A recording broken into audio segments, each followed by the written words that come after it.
Canada کی سکھ برادری نے گزشتہ ماہ وینکوور کے علاقے میں اپنے ایک رہنما ہردیپ سنگھ نجر کے قتل کے خلاف ٹورنٹو میں بھارتی قونصل خانے کے باہر احتجاجی مظاہرہ کیا۔ اس موقع پر مظاہرین کی جانب سے خالصتان کے حق میں اور بھارت کے خلاف نعرے بازی کی گئی۔ میڈیا رپورٹ کے مطابق مظاہرین کا کہنا تھا کہ بھارت سکھوں کو خوفزدہ کرنا چاہتا ہے۔ مودی حکومت کے ہتھ کنڈے سکھوں کو خالصتان کی آزادی سے باز نہیں رکھ سکتے۔ مظاہرین نے کہا کہ بھارتی حکومت سکھ گردوارے کے صدر اور ایک آزاد سکھ ریاست خالصتان کے قیام کی مہم چلانے والے سکھ رہنما ہردیپ سنگھ نجر کو قتل کرنے کی ذمہ دار ہے۔ کینیڈا کے مختلف شہروں سے سینکڑوں سکھ ریلیوں کی صورت میں ٹورنٹو پہنچے۔ سکھ رہنما کے قتل کے خلاف امریکہ اور برطانیہ میں بھی احتجاجی مظاہرے کیے گئے۔ ہردیپ سنگھ سکھوں کی علیحدگی پسند تنظیم سکھ فور جسٹس کے سرگرم کارکن تھے اور خالصتان کے قیام کے لیے ریفرنڈم میں انہوں نے مرکزی کردار ادا کیا تھا۔ بھارتی حکومت نے کینیڈین حکام سے ہردیپ سنگھ کے خلاف کارروائی کرنے کا مطالبہ بھی کیا تھا۔ واضح ہے کہ خالصتان ٹائیگر فورس کے سربراہ ہردیپ سنگھ کو کینیڈا میں گردوارے کے باہر فائرنگ کر کے قتل کر دیا گیا تھا۔ دوسری جانب سکھ رہنما کے قتل کے بعد سے کینیڈا اور بھارت کے درمیان تعلقات تناؤ کا شکار ہیں۔ بھارت باقاعدگی سے کینیڈا پر سکھ مظاہرین سے نمٹنے میں سستی کا الزام لگاتا ہے۔ ہندوستان کے وزیر خارجہ کے ترجمان ارندم باگچی نے جمعرات کو کہا، ہم نے کینیڈا کی حکومت سے کہا ہے کہ وہ اپنے سفارتکاروں کی حفاظت کو یقینی بنانے کے لیے تمام ضروری اقدامات کریں۔ کینیڈا سکھوں کی اپنی آبائی ریاست پنجاب ہندوستان سے باہر سکھوں کی سب سے بڑی تعداد کا گھر ہے۔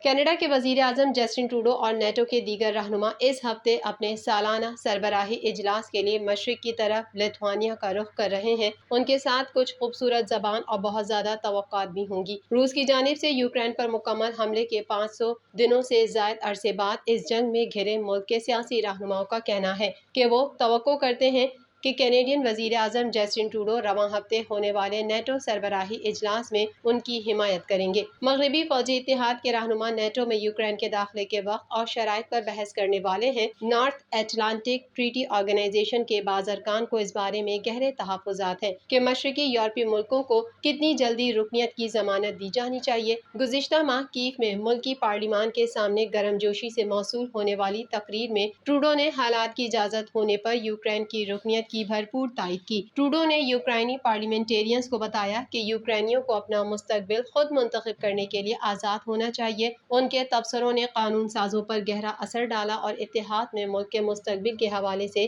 یوکرین میں توقعات کا احساس پیدا کیا۔ دوسری جانب کینیڈا کے خارجہ پالیسی سے تعلق رکھنے والے بہت سے تجزیہ کار بیان کرتے ہیں کہ منگل اور بدھ کو اتحاد کے لیے اہم لمحے کے طور پر کیا سامنے آنے والا ہے، جو شاید سرد جنگ کے خاتمے کے بعد یا اس اتحاد کی تقریباً 8 دہائیوں کی تاریخ میں بھی سب سے اہم ہو سکتا ہے۔ ماہرین کا کہنا ہے کہ دنیا کئی دہائیوں پہلے کی نسبت بہت مختلف جگہ ہے۔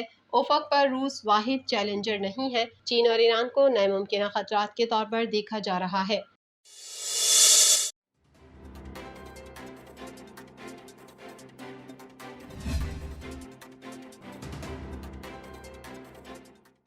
کینیڈا کے مختلف حصوں میں گرمی، بارش، گرج چمک اور ممکنہ بگولوں کی وارننگ کے ساتھ کینیڈا کے بیشتر حصوں میں انتہائی موسم کے انتباہات برقرار ہیں۔ انوائرنمنٹ کینیڈا کے مطابق شمال مغربی آنٹیریو کی ساونت لیک، اسٹریجن لیک اور سیوکس لک آؤٹ کی کمیونٹیز کے لیے طوفان کی وارننگ جاری کی۔ اس دوران ہڈسن بے پر فورٹ سیون کی کمیونٹی کو بارش کی وارننگ کا سامنا ہے۔ صوبہ کیوبیک میں بارش اور شدید گرج چمک کے لیے متعدد انتباہات جاری کیے گئے ہیں، جن کے تحت آسمانی بجلی، تیز سیلاب اور نکل کر سائز کے اولے پڑنے کا امکان ہے۔ 6 صوبوں اور 2 خطوں میں گرمی کی وارننگ جاری ہے کیونکہ گرمی کی جاری لہر کے تھمنے کے کوئی آثار نہیں ہیں۔ اٹلانٹک کینیڈا میں نیو برنسوک، نووا اسکاٹیا اور پرنس ایڈورڈ آئی لینڈ میں اتوار کو درجہ حرارت 30 ڈگری کے قریب پہنچنے کی پیشگوئی کی گئی ہے۔ پیر تک جنوبی اور ساحلی برٹش کولمبیا کے کچھ حصوں کے لیے درجہ حرارت 30 ڈگری سیلسیس کے قریب یا اس سے اوپر بڑھنے کی پیشگوئی کی گئی ہے۔ کچھ علاقوں میں سب سے زیادہ درجہ حرارت 35 ڈگری تک پہنچنے کی توقع ہے۔ البرٹا میں صوبے کا بیشتر حصہ گرمی کی وارننگ کے زیر اثر ہے۔ لائٹ منسٹر سیسکیچوان میں درجہ حرارت ایک جیسے رہنے کی پیشگوئی کی گئی ہے۔ ماحولیات کینیڈا کا کہنا ہے کہ بہت زیادہ درجہ حرارت ہیٹ اسٹروک یا گرمی کی تھکن جیسی بیماریوں کا خطرہ بڑھا سکتا ہے، خاص طور پر چھوٹے بچوں، حاملہ خواتین، بوڑھے بالغوں، دائمی بیماریوں میں مبتلا افراد اور باہر کام کرنے والے یا ورزش کرنے والوں کے لیے۔ صوبوں اور خطوں میں سے صرف نیو فاؤنڈ لینڈ اور لیبراڈور اور نوناوت کو ماحولیات کینیڈا کے موسمی انتباہات سے بچایا گیا تھا، جبکہ منیٹوبا کے بیشتر حصے کو شدید طوفانی بارش کا سامنا کرنا پڑا تھا، لیکن وہ انتباہ کے لیے دہلیز تک نہیں پہنچے تھے۔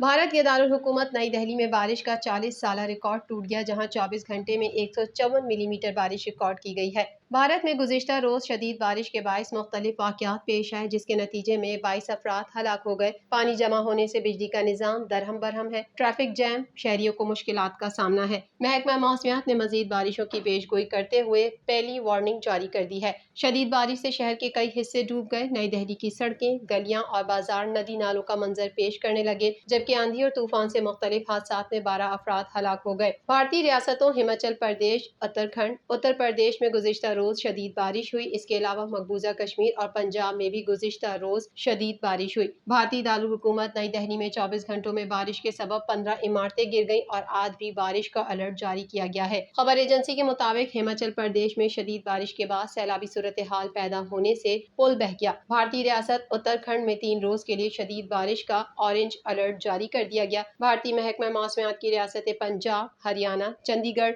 راجستھان میں شدید بارشوں کی پیش گوئی کی گئی ہے۔ مغربی بنگال، سکم، آسام، میگھالیہ، اروناچل پردیش، منی پور میں 5 روز تک شدید بارش کا امکان۔ دوسری جانب امریکی ریاست نیو یارک میں طوفانی بارشوں کے بعد سیلابی صورتحال پیدا ہو گئی۔ موسلا دھار طوفانی بارش کے بعد پٹنم اور اورنج کاؤنٹیز میں سیلاب آ گیا۔ راک لینڈ کاؤنٹی میں سیلابی پانی گھروں میں داخل ہو گیا اور متعدد گاڑیوں کو بہا لی گیا۔ بارش کے بعد لاکھوں افراد بجلی کی فراہمی سے محروم ہو کر رہ گئے ہیں۔